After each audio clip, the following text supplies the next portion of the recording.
নিরাপত্তা ক্যামেরার ছবিতে দেখা যায় বিকেল ৪টার দিকে মতিঝিল সমবায় ব্যাংকের ৩য় তলার একটি কক্ষে ঢোকেন সায়েদাবাদ পরিবহন মালিক সমিতির সাধারণ সম্পাদক খায়রুল মোল্লা। এর প্রায় ২ ঘণ্টা পর সন্ধ্যা ৫:৩০টার দিকে তিনি সেখান থেকে বেরিয়ে যান। খায়রুলের আগে যান পরিবহন নেতা তৈয়ব, সাথে যান আলী আকবর বাবুল। এই ৩ জন চলে যাওয়ার পরপরই হেলমেট হাতে যাকে বেরিয়ে যেতে দেখা যাচ্ছে তিনি সালাউদ্দিন। গোয়েন্দা পুলিশ বলছে, সালাউদ্দিন ছাড়াও খায়রুল কিলিং মিশনে সরাসরি অংশ নেয় আলমগীর, সুমন ও আওলাদ। খায়রুলকে ছুরিকাঘাতকারী আলমগীর গোয়েন্দা পুলিশের হাতে ধরা পড়ার পর স্বীকারোক্তিমূলক জবানবন্দি দিয়েছে। গ্রেপ্তার হওয়া আলী আকবর, মুশফিকুল মান্নান বায়ু এবং নাইমুর রহমান দুর্জয়ও।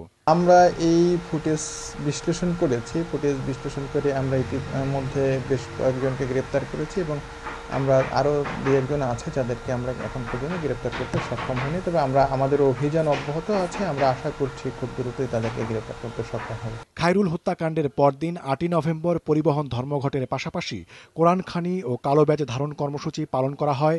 খায়রুল যেই কমিটির সাধারণ সম্পাদক, সেই কমিটির সভাপতি মোহাম্মদ আবুল কালামের নেতৃত্বে বুধবার রাতে তাকেও গ্রেপ্তার করেছে গোয়েন্দা পুলিশ। প্রাথমিকভাবে জানতে পেরেছি সেটা হলো যে তাদের মধ্যে মূলত একটা ব্যবসায়িক দ্বন্দ্ব ছিল এবং সেই দ্বন্দ্বের কারণেই তিনি হয়তো খুন হয়েছে। খায়রুল হত্যা মিশনের বিষয়ে আরও তথ্য বের করতে সমিতির সভাপতি আবুল কালামকে ৬ দিনের রিমান্ডে নিয়েছে গোয়েন্দা পুলিশ। ওমর ফারুক, সময় সংবাদ, ঢাকা।